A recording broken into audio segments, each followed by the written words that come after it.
Okay, first of all I'm going to press T to turn on the SAS, and that will lock the position that I'm facing right now. As you can see, the flaps are moving to try and keep me orientated in the position I just selected.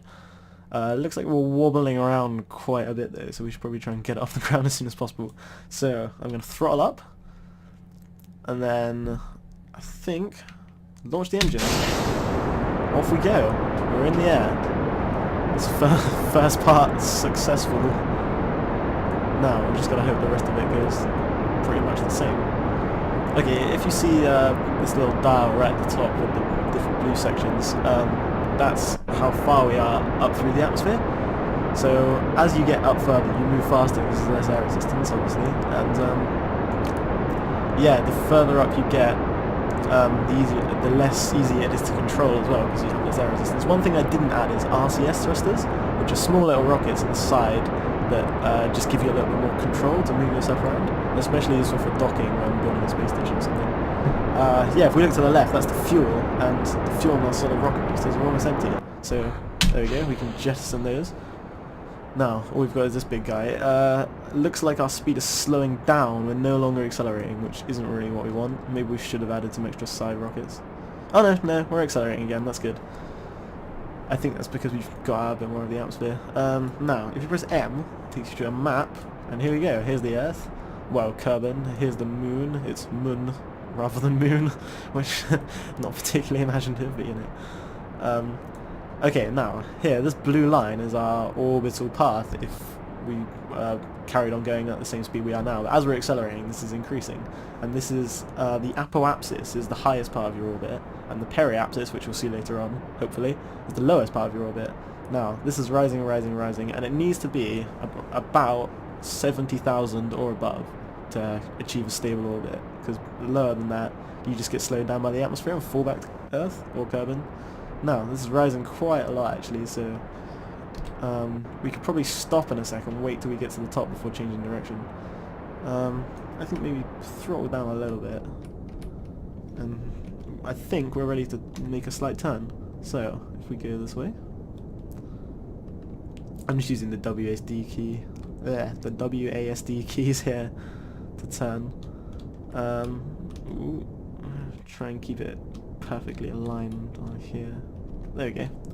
Turn the SAS back on. Right. Okay, this is looking good. Orbit's steadily increasing. Yeah, we could probably throttle up a little bit more, bring this up. Oh yeah, this is looking good. So we're increasing the height and increasing the width, so eventually this should skirt all the way around there and we'll get a stable orbit around the Kerbal. Keep trying to call it the Earth. Okay, I think we can throttle down for now. Yeah, 146,000 meters, that's plenty. Oh, okay, we're running kind of low on fuel here, but we have got this upper stage, remember, that we can hopefully use to get ourselves into an orbit. And then these little tiny engines use so little fuel that we should be able to use that to get into whatever kind of orbit we want, although it may take a long time, so I might have to skip through that part for you guys.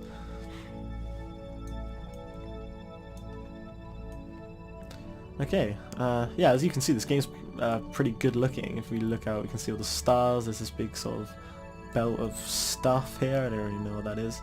There's the sun. I think the sun is still just called the sun. Oh, and there's the moon over there. We can see it off in the distance. It's cool. We'll probably be heading there next episode, maybe. This seems to be a bit of a success. Oh, I should probably head back to the map. Right, we're almost at... well, not really. Okay, 1 minute 35 seconds we've got till we get to the apoapsis. And we're going to want to burn what's known as prograde, which is in the direction of movement when we get to that point, and that should send us flying around the other side of the Earth and push us into an orbit. Now, if you haven't noticed already, this game is pretty heavily technical physics based, because all the physics in this game is actually accurate. So all the gravitational physics and how the things move due to air resistance and all those different things, they're all accurate, as in the same as what happens in real life. So yeah, it takes quite a bit of work to achieve some complicated maneuvers, like sort of a gravitational slingshot around a different planet to get out to a distant moon of whatever the equivalent of Jupiter is, or things like that. But I think for now we're going to be sticking to our little group of Earth and Moon. Not Earth, Kerbin. God damn it. But yeah, okay, we're almost at the apoapsis now. I could probably start burning prograde now, actually, thinking about it. Not really. Oh jeez, we're not really moving at all. I should have added some RCS. Oh god. What do we do? Okay, wait. It's moving a tiny bit. It's because of that massive fuel tank so heavy. Okay, let's go back to here. Yeah, we are tilting a tiny bit. Oh no, wrong way. Can you see on the side the yaw and pitch are changing? That's me using the directional buttons, and the flaps move with it. But obviously when you're in space, the flaps aren't gonna do shit all. Yeah, I really should have added some RCS. Okay, we've almost got it right. As soon as we jettison this massive fuel tank, then we should be okay for movement. But until then, oh god, we've gone past the apoapsis as well. This is not going very well. Okay, let's just start burning now. Oh, okay. We've got a bit more control now because we're firing the thruster. I should have done this just now. Put back on the SAS. Oh, yeah, there we go. Look at this. Orbit's getting way bigger. Now, all we have to do is wait. Oh, cock. I think I just ran out of fuel. Yeah, okay. Right, now we can jettison this guy. And off we go. Bye! Oh, jeez. Whoa, whoa, whoa, whoa, whoa, whoa. There we go. The SAS sort of went a bit spazzy there. I think this is the way we're supposed to be going. Oh yeah, this is looking good. If you zoom out a bit, we can see the orbit.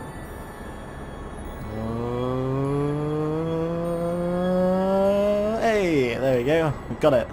Now we just sort of wait for this to get high enough. There we go. We are now officially in a stable orbit around Kerbin with 100 and 426. Yeah, both of them are above 70, should be good. Now, obviously this isn't ideal, is it? Because it's a bit of an ellipse, and this side's a lot closer to that side. So now's kind of the point where we need to decide how big we want our orbit to be.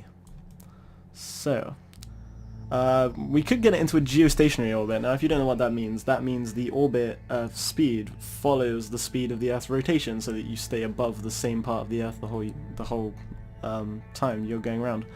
And I think the distance away from Kerbin you want to be for that is about 2,800,000 meters, which is quite far away, but that might be kind of cool, so I reckon we should give that a shot. Now, the way to change your orbit is when you burn prograde at one of the periapsis or the apoapsis, the opposite side increases in altitude from Kerbin. So, first of all, well, which direction are we heading? Okay, we're heading towards the periapsis. So, if we speed up time slightly using this little thing in the top left, can you see? Arrows start increasing. If we wait till we get to the periapsis, almost there. There we go. Right, now we can burn. Oh god, wait. I haven't got much control here. Maybe I should throttle up slightly. There we go, a bit more control now. If we burn prograde from here, we can overdrive slightly. This nav ball thing, it takes a little while to get used to, but you get it eventually. Now, okay, there we go. As you can see, this is increasing, and I'm hardly throttled up at all. So we want to kind of get this up and out there. How much fuel? We've got about half this tank left, which isn't ideal. Hopefully we'll be able to make it. So, if we get this to sort of 2.5 million, just see where we're at from there. Ooh, okay, throw down a bit. Almost there. There we go. Right, yeah, that'll probably do for now. Now, we need to wait till we get to the other side, so we can do the same at that side, and increase this side of the orbit.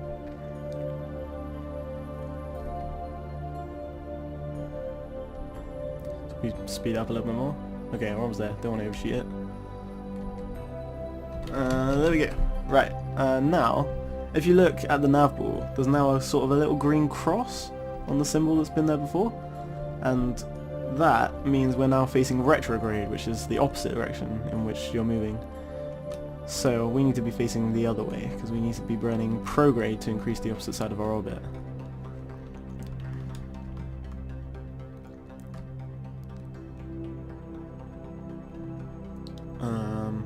Moving pretty slowly.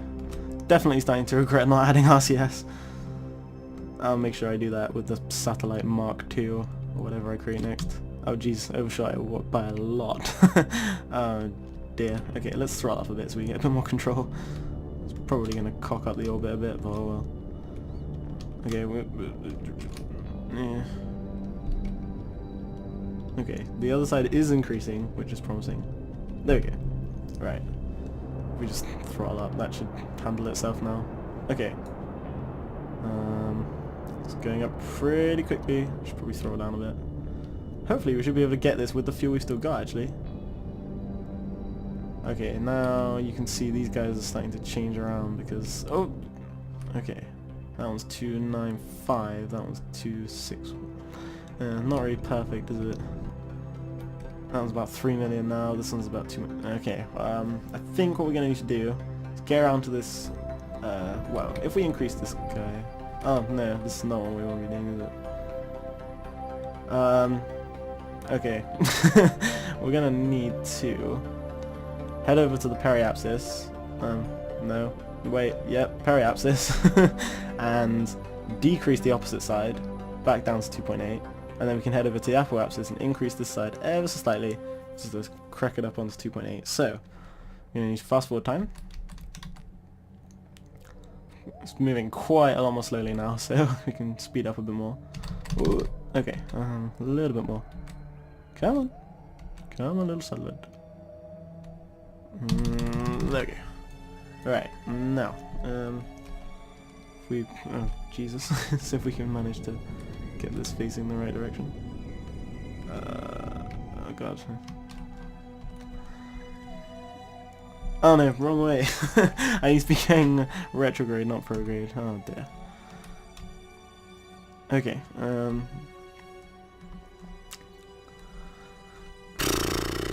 sorry about this. Malarkey with the being really slow at changing direction. As you probably noticed, I'm pretty much doing the entire control from the map menu now because you can control the orientation of your ship, and to be honest, who needs to see your ship when you're deciding where you're going? Right, there we go. Oh god, come on SAS. Do your thing. Right, now. I need to decrease this guy. Come on. Come on. Back down to 2.8. Huh. Okay. 2.6, 2.8, should we just call it a day there and say that's good? I think we should. Right, turn off the SAS, go back to our ship. We've still got a bit of fuel left in this guy, but I don't really want it anymore. Yeah, let's just check back, who cares. Fire this new engine. But not actually throttle out because we don't really want to be moving out of this so far. Oh yeah, right, now we can extend these solar panels. So, yeah, this is all the details about the solar panel. Obviously the sun exposure at the moment is 0 because they haven't been extended yet, but here we go. Oh yeah. Look at that. Now this looks like a proper satellite, doesn't it? And as you notice, they're spinning around because they automatically turn towards the place where they're going to get the most sun, which is obviously towards the sun. Ah, yeah, look at this guy. We're doing some real science here now. Okay, I think we should change the orientation just so it looks a bit cooler when we look back at the Earth. Now, the movement is quite a bit easier now that our ship's lighter, which is good. If we stick the SAS on there. There we go. Huh. Cool. We can just... Ah, look, it's basically moonrise. We can see the moon rising over the surface of Kerbal. Yeah, looks like we're probably done here then. Oh yeah, I forgot this little transmitter thingy. We can extend this too. It folds out into a little satellite dish. It's kind of cool. There we go. Look at that.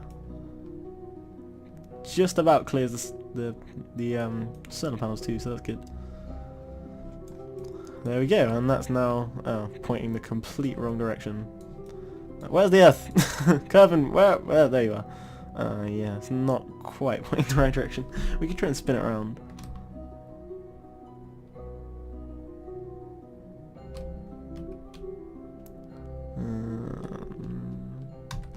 There we go.